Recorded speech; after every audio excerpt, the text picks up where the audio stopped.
Hello, I'm Mr. Barone, one of the school counselors at Edison High School. Hello, my name is Mr. Alexander, and I am one of the school counselors here at Edison High School. Hi, I'm Mrs. Brotherton. Welcome to EHS. Hi everyone, I'm Mrs. Muglia. Hi everybody, I'm Mrs. Pinero. I'm one of the school counselors. Hi everyone, I'm Mrs. Pinto and I'm looking forward to meeting you. Hi everybody, I'm Mrs. Rotella. I am the AVID school counselor. Future Eagles, hi, I'm Mrs. Zavisoski, or Miss C, and I'm one of the school counselors here at Edison High School. Hey class of 2025, I'm Ms. Zieminski. I am the college counselor for last names A through L. I also work with some of the STEM students as well as helping students with military and apprenticeship options. Hi, I'm Ms. Admana and I'm a college counselor here at Edison High School. I'm your college counselor if your last name starts with the letters M to Z, and I also assist Mrs. Rotella with students in the AVID program. We're all very excited to welcome you to the home of the Eagles, and we've created this special video presentation to help you get acquainted with what it takes to be an Eagle. Over the next several minutes, we'll be providing you with a brief introduction that includes information regarding graduation requirements, what your schedule may look like, extracurricular activities, and more. Enjoy and good luck. Okay, let's talk about what classes you need in high school in order to graduate. You need 4 years of math and 4 years of English. It does not matter what level of math and English you are in, it just matters that you sit in 4 years of math, 4 years of English, and pass those classes. You also need 4 years of physical education and health. So where it says required during each year of enrollment, that means that should you find yourself at Edison High School for a 5th year, then you still need to be enrolled in PE and health. For science and social studies, you only need 3 years of those classes, and world language only requires 2 years in Edison Township. Typically, those classes will be taken consecutively, meaning you would take them freshman, sophomore, junior year. So by senior year, you can choose to take a science elective class. You can choose to take a social studies elective class, or continue with your world language all 4 years of high school. There are 3 categories of required electives you must take in order to meet graduation requirements. So the first category is visual and performing arts. There is an array of classes that falls under this category, and I know you'll find one of them is something that you are interested in. So different examples of VPA classes include dance classes, music classes, and even theater arts. And obviously visual art classes. The next required elective category is 21st century life skills. Those include classes like food and nutrition, fashion, photography, technology classes, business classes, automotive classes, architecture, engineering, electronics, and more. So there's definitely something for everybody, something that you might even want to pursue in college that you're going to study as a full program in high school, something that you've just always been interested in and wanted to learn more about, or just something that seems fun for you. The last required elective is your financial literacy elective. So you can take financial literacy as a freshman even. It's a 2.5 credit course, so that means it's only half the year, 1 semester, so either first and second marking periods, or the second semester is marking periods 3 and 4. The other option for this category is economics. Economics is a full year course, and you would need to have taken 1 prior business class before taking economics. All of the classes you see up top in the bullets above the word electives, each of those classes is worth 5 credits. PE and health combined together is worth 5 credits. The electives are worth 5 credits with the exception of financial literacy. Since it's only half a year, it's 2.5 credits. So basically, in addition to these classes, you need a total of 130 credits to graduate. So that leads me to my next slide. What exactly is a credit? So a credit is just proof that you spent the required time in that class. So for every credit earned, let's say a class is 5 credits like English, that means you've spent 5 hours a week in that class. So one class is about 43 minutes long at Edison High School. We'll round that up to an hour, 5 days a week. That's how 5 credits is determined. For a class like financial literacy that's only worth 2.5 credits, that's because you only sit in that class for half of the year. So it's worth half the credits of a full year course. Same idea applies to a class like health. You're only in health for 1 marking period, which is 1/4 of the year. So you're only earning 1/4 of a full year course, which is 1.25 credits. So all of your credits attempted, meaning all the classes you took for the year, is on your transcript, and then all the credits you earn for the year, so all of the classes you passed, will be on your transcript as well. So we're now going to talk about a typical schedule for a 9th grade student. So there are 2 different types of typical schedules. The first one is when students have either level 1 or honors for English, which means they have English for only 1 period, so they have room for a world language and 1 elective. The other schedule is when students have English level 2. This means they'll have English for 2 periods, so they'll only have room for a world language and you do not have room for an elective. And this is only for your freshman year. Here's a sample of a typical schedule. So this is a level 1 student. You'll see 3rd period, they have English, only 1 period. So that means they have room for an elective as well as their world language.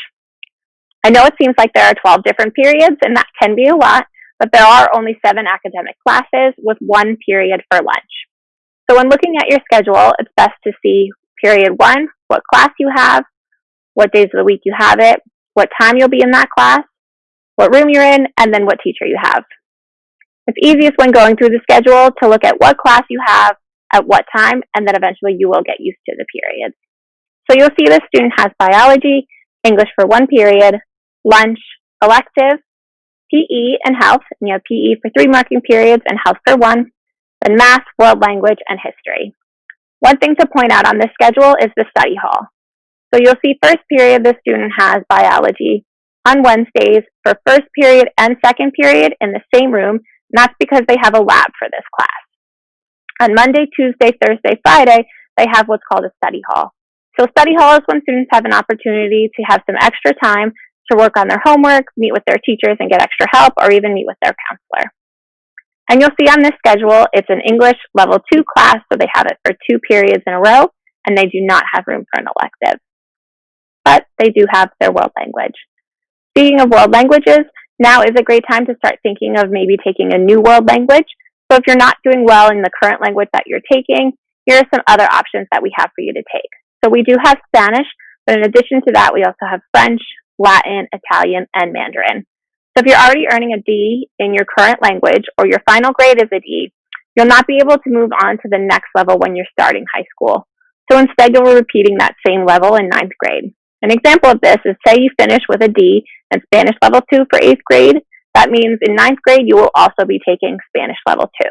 And this is an example of a great opportunity to maybe start taking one of those new world languages. So one of the graduation requirements for the class of 2025 is that the state of New Jersey says that you have to pass the standardized test. As of now, what the state is saying is that for your class, you must be proficient on the NJSLA English Language Arts Grade 10 and Algebra 1 assessments. The NJSLA is the New Jersey Student Learning Assessments. So the one that you'll be taking in 10th grade and the Algebra 1 exams are the 2 that you must receive a passing score in order to meet graduation requirements for New Jersey. If you don't pass by the end of your junior year, you must meet the criteria by going through a portfolios appeals process in senior year, where you are taking other standardized tests, you are creating a portfolio of work samples to show the state that you know enough content in order to be proficient enough to graduate from public high school in New Jersey. This piece of paper is called a transcript. No matter what your plan is after high school, whether it be going to a 2-year college like Middlesex, trying to start at a 4-year college like a school like Rutgers University, going into the military, going to a vocational school, or if you're just planning on working after high school, somebody somewhere is going to ask to see your high school transcript. And this is what that piece of paper is. What it is a legal document that summarizes everything you did throughout high school as far as your academics are concerned. So you will have a box for each year that shows your freshman grades, your sophomore grades, your junior grades, and your senior year grades. The transcript will show every class you took, the level of the class, the final grade that you earned in the class, and how many credits you earned. So when a college or whoever is looking at this transcript, they're able to see a summary of how you performed. The transcript is also going to show your GPA, which is your grade point average. You'll get a GPA every year you're in high school, and you'll also get what's called a cumulative GPA, which is going to be an average of all of the years in high school combined. So the colleges or the employers, they'll be able to see everything. They will also be able to see your absences. So when you're expected to be in school, that somebody is going to want to know, were you doing what you're supposed to be doing? Were you in school when you were supposed to be? Because that's a reflection on you. You don't want senior year to be looking back at freshman year and saying, I wish I did better. I wish I put in more time. I wish I had better grades. We want you to think about this transcript as you come into us as freshmen saying, I want my transcript to be something I'm proud of. I want to be able to look back senior year at my freshman grades and know that I did the best I could in order to open all the doors in my future. So when you come to us in September, you want to think, I'm already starting the plan 4 years from now because I'm planning my college applications by making sure that I have grades that support and show who I really am. So please think about this piece of paper when you don't want to study or if you don't want to go to class, because again, it's all going to be something that somebody somewhere is going to ask from you. One of the programs that we have at Edison High School is currently planning to be expanded. The dual enrollment with Middlesex County College is going to be expanded to include the possibility of actually earning an associate's degree by the time you graduate. In essence, by 10th grade, you'll have the opportunity to begin earning the college credits while at Edison High School.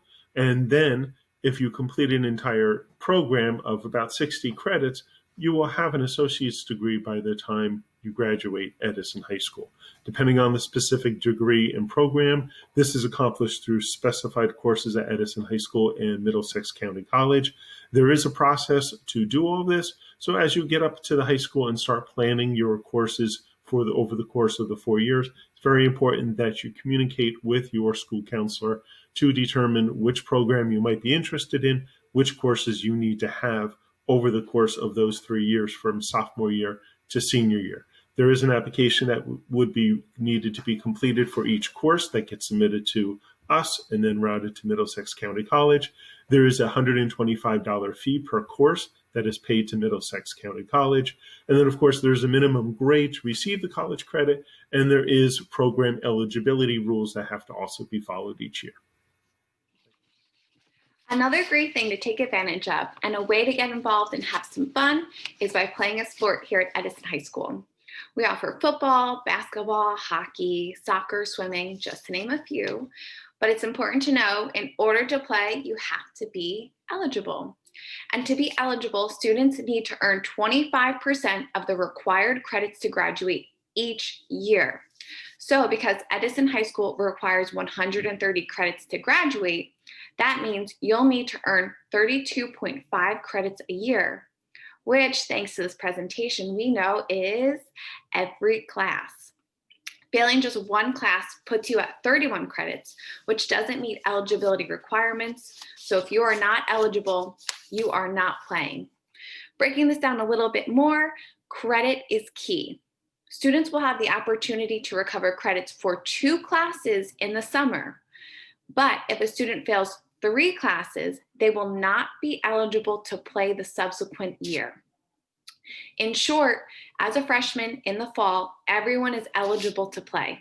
However, to participate in any spring sports, all students must be passing their courses at the end of marking period 2. And further, students need to pass and complete 32.5 credits at the end of their freshman, sophomore, and junior year to remain eligible. Up until now, you have heard from your teachers, counselor, and principal that being present in class daily is critical to your education. As you enter high school, attendance becomes even more important. Remember that the number of days that you miss each year will now be reflected on your transcript, which prospective colleges use to determine admission into their school. At Edison High School, we expect that students are in class regularly. If you must miss, know that you are only allowed 6 unexcused absences for a full year class, 3 unexcused absences for a semester course, 4 for phys ed, and 2 for health. If you miss class due to going to a doctor, for example, and you bring in a note, that would count as an excused absence, but please know that there are very few reasons that an absence would be deemed excused. In addition to attendance, being present on time is also very important. If you miss more than 15 minutes of class, that will now count as an unexcused absence. So what happens if you miss more than the number of unexcused absences that you are allowed? You actually lose credit for the course. So even if you do great in the course, you will not earn credit. Your transcript will show English, for example, A+, 0 credit. So you would now have to attend credit completion over the summer in order to recover that seat time and earn your credit back.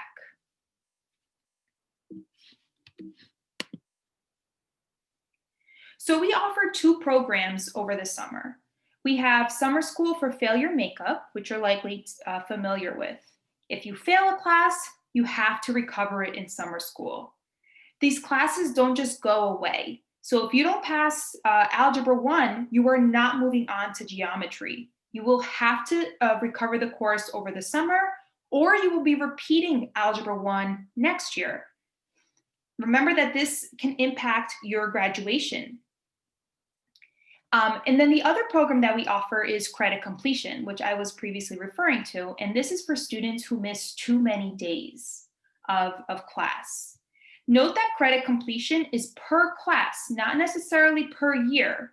So even if you only miss 4 full days of school, but you miss period 1 8 times, you will now need credit completion just for that one class. And the fee for credit completion is the same, whether it's for one class or for a full year courses. With summer school, there is also a fee. So it's $350 for a full year class, $265 for phys ed, and $90 for health. So keep in mind that this is stuff you want to avoid, which can be done by being present in school daily and submitting your homework in order to pass your classes. Now, as we approach the end of our presentation, I'd like to remind you that the entire faculty, staff, and administration at EHS are looking forward to meeting and working with you as we enter the next phase of your education. Now, with that in mind, we want to see you succeed during this new phase. So what does self-advocacy mean? Well, what it means is the ability to speak up for yourself and for the things that are important to you. Now, as a young adult, this is your process. High school is a time to practice speaking up for yourself in order to work towards your goals, whether it's academic or personal. Now, keep in mind your teacher's expectations will be a little bit different than in middle school. Some may or may not write notes on the board. Some may expect you to independently keep a good set of notes, as well as keep track of your own deadlines. Also keep in mind that work is not accepted if you submit it at the end of the marking period when it was due at the beginning of the marking period. And just a reminder, in high school, there's no extra credit. So you really must advocate for yourself in terms of your academic work. Now, what better way to know EHS, your second home for the next 4 years, than to spend some time outside of the classroom, whether it be clubs or sports, or maybe all of the above. Now, for myself, I was once in your shoes. And as a former EHS student, I can attest that joining clubs such as Student Council, UNICEF, or Art Club really are the best ways of advocating for yourself and learning more about who you are for the next 4 years.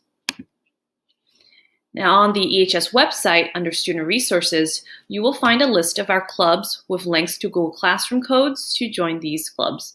And joining clubs is a great way to stay involved in our community, as well as having a well-rounded portfolio which can improve your competitiveness as a future college applicant. Your participation in clubs can hone your communication skills, foster creative thinking, and teach you how to work with other people, whether it's team building or project building skills. My goal is to help you set the foundation as an underclassman here at EHS as you progress throughout and how to start the college planning process. My tip on making the most of your freshman year is becoming comfortable outside of your comfort zone. EHS will be a brand new environment and even a brand new building for you, so you probably don't know a lot of the other incoming freshmen. It's a time for you to join clubs, get to know your counselor and your teachers, and to start making some friends. It's going to be the start of a memorable 4 years. I would love to just give you some advice before starting your freshman year at Edison High School. And one of the best things that you can do to prepare for your future is to get involved once you enter our doors at EHS. Once we get onto your junior and senior year, we'll help you with stuff like making your college list and working on your college essays and all the ins and outs of the college application process. Hope to see you soon.